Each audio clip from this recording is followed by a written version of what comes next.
from Army Headquarters, co-commanders, they are present, the Theater Commander Operation Lafia Dole and the Commander Operation Last Halt,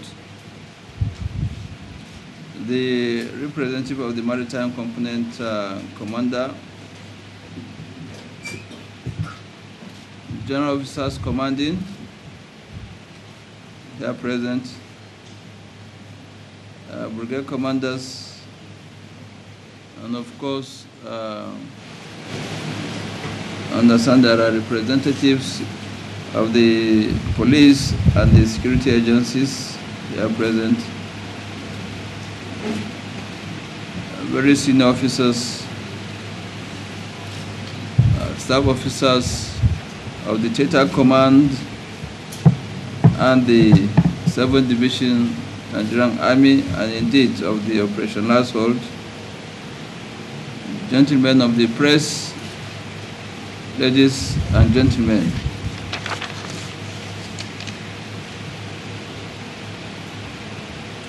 I am most delighted to welcome you all,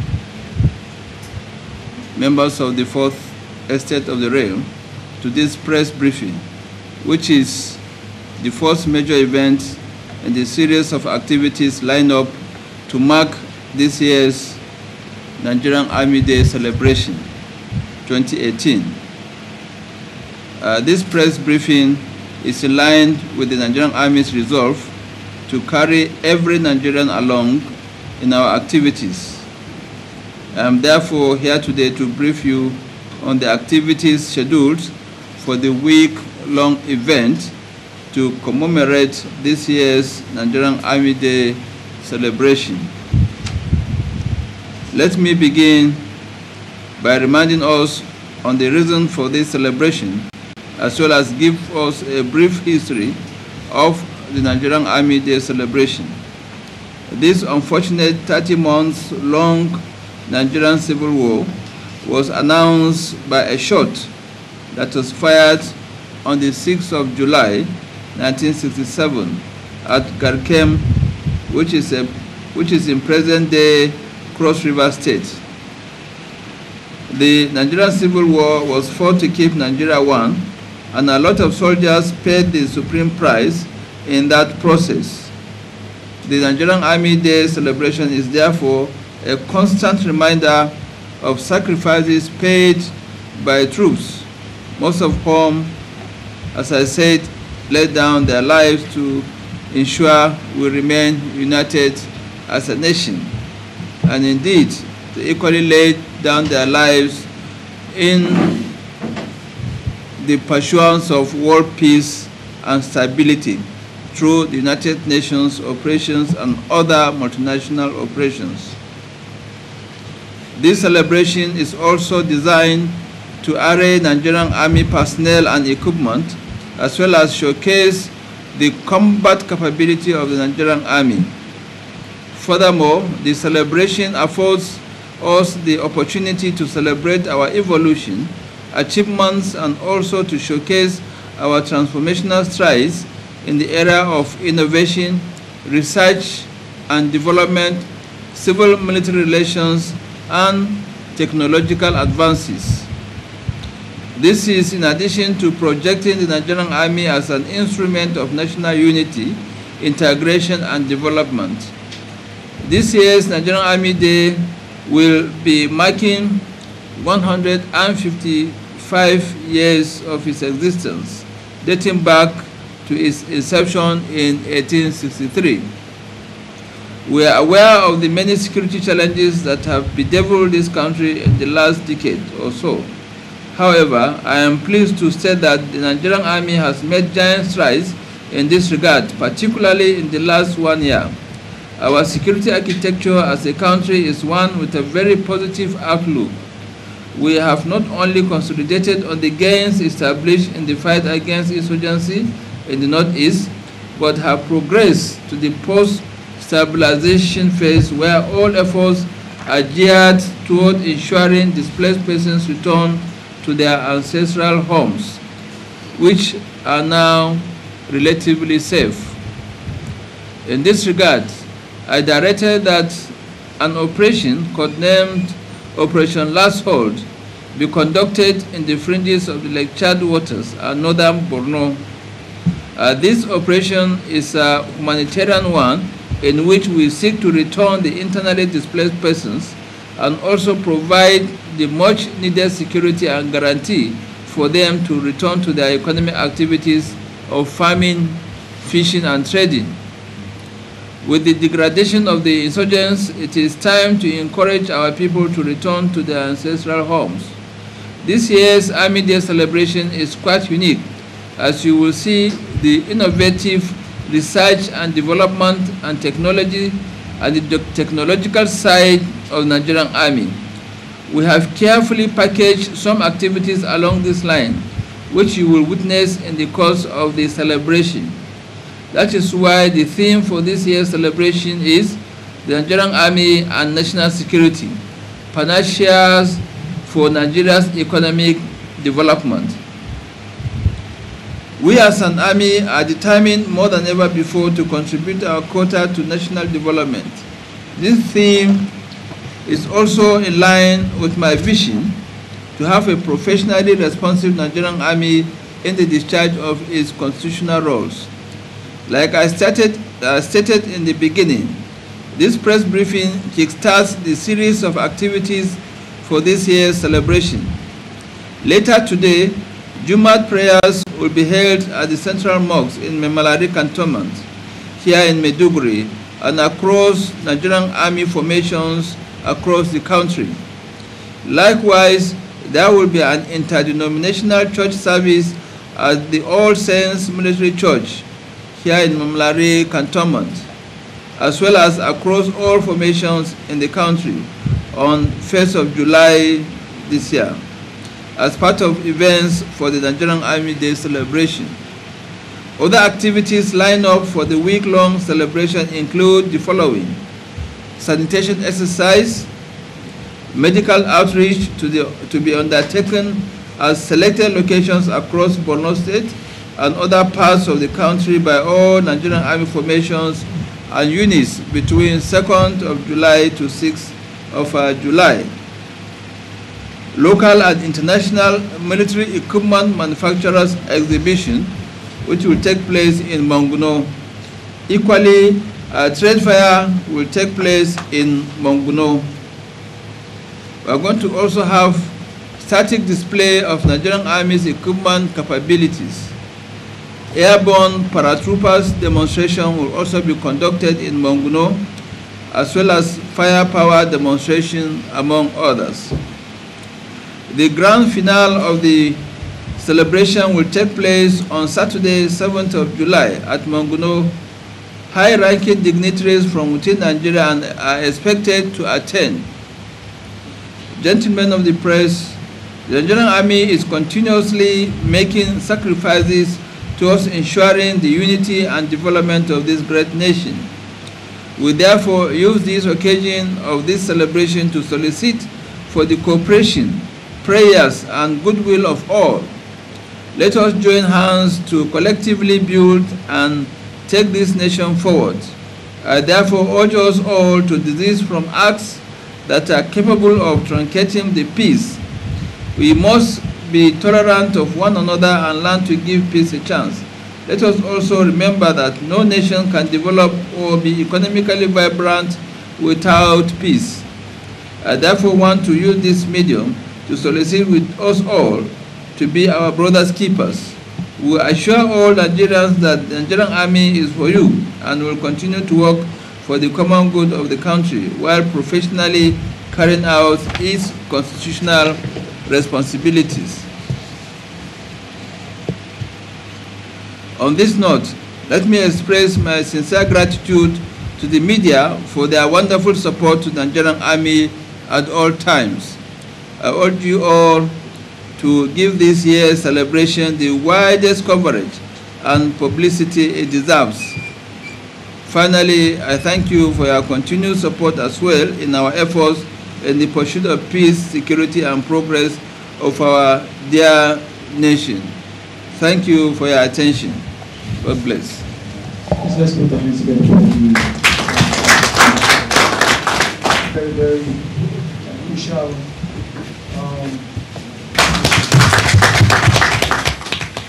We intended to hold it here in order to consolidate on the fight against the Boko Haram insurgents group, to consolidate our successes. And you all agree with me that the situation that was prevailing in this country 2014, 15, and 16, were areas, were situations that was so complex and so dear in terms of the challenges that the country had. So bringing the celebration here is to further consolidate on the successes we have achieved. We want to show that, yes, the Nigerian Army has lived up to its role, has lived up to its billings. It has also walked the talk as it was mentioned from the beginning. And many people across the country still, many people still believe that the Boko Haram terrorists have not been degraded to the point that people move around normally to do their own businesses. So it's a further consolidation, and as I said also during my remarks, it's a destabilization phase of the operation. We want to stabilize. That's why you are seeing the people are returning back to their homes, to their ancestral homes. You were there, I believe, in Monguno. You were there also in Gudumbali, where the farm clearing and house clearing exercises were conducted. And this has extended to other places, other major towns in northern Borno. And this is a major achievement, which we want to say that it has really opened up the northern Borno for people to go back and pick their bits and pieces for them to continue their normal lives. And it is in one of to facilitate the return of the internally displaced persons to their homes at the end of the hostilities. Though we still have some challenges here and there, but those challenges will not prevent people from going back to their homes to reestablish, while we still remain to provide the needed security.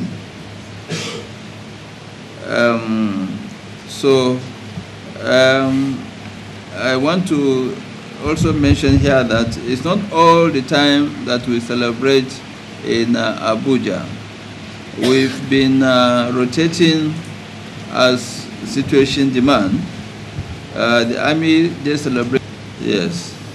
So we're sending a lesson across, and also we believe that by the time we finish this celebration to Borno, and by implication also the Northeast, this is also encouraging us and encouraging our troops to have more confidence, and also the people to have more confidence in the military. Related to that by Timothy, well, I know most of the challenges we are having, you could have even asked, why didn't we go to Benue? You could have even asked, why didn't we go to Taraba, to celebrate the Army Day celebration?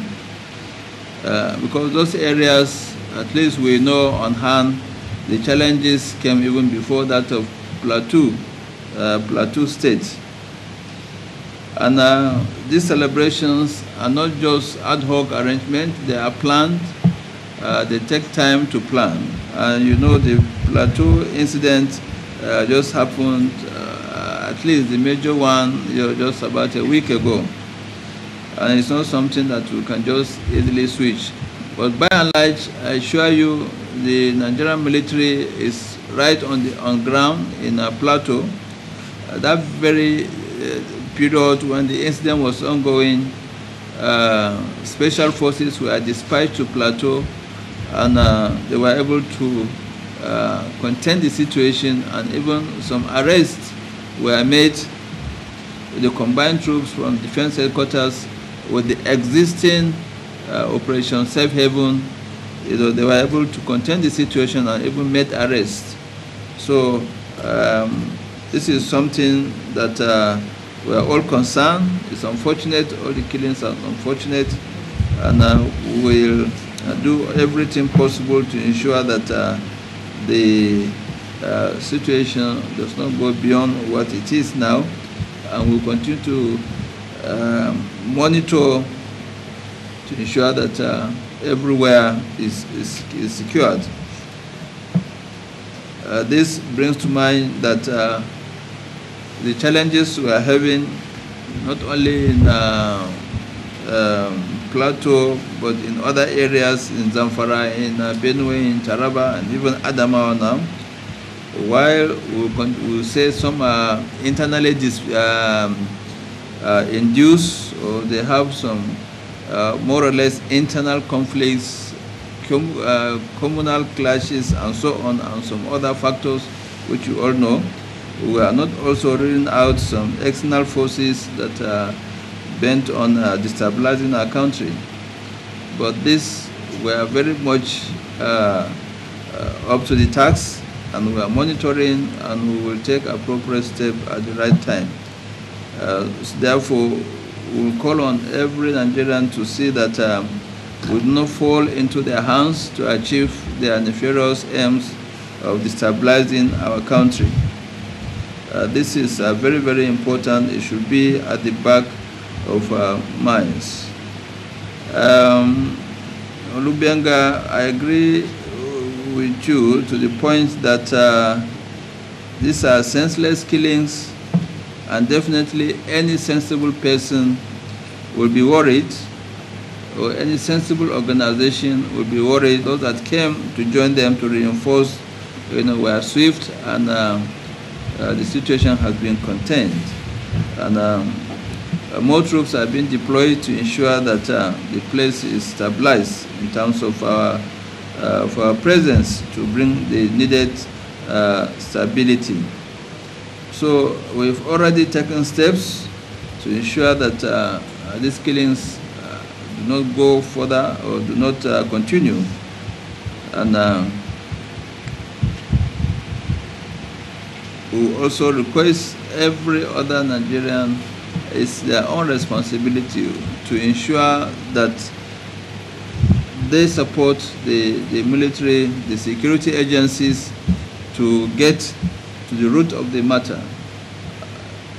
If certain institutions, certain factors are not put into consideration to ensure the necessary welfare, as well as the needed action to solve some of the inherent challenges within the various segments of the society, then it will have a very long-lasting effect on our own activities, and indeed in terms of the peace of the various areas. So we are taking appropriate steps. Our intelligence are working. Our various commanders are also working to ensure that the situation are contained, and then further escalation or further crises are stopped. Thank you. While we make more noise in respect of Northern Borno, is because of its unique position in the counter-insurgency operation. But let me quickly make this correction to say that Operation Last Hold is not only restricted to northern Borno, but there is much emphasis on northern Borno. If you see the terrain of northern Borno, I think it's the largest in terms of the landmass, it's the widest, and you have so many other community settlements along that area. And for a very long time, the people have not returned to those communities, and that is the place where we have the border with Nigerian Republic. And unfortunately, so many of the indigenes of Borno are across Nigerian Republic, and having consolidated in conjunction with the multinational joint task force and having seen the relative peace that has been achieved, we felt we should concentrate more on northern Borno so that the people return to their homes to reestablish themselves again. And you know, most of central Borno and part of southern Borno, there are quite a large number of people that are in their homes, within their own communities.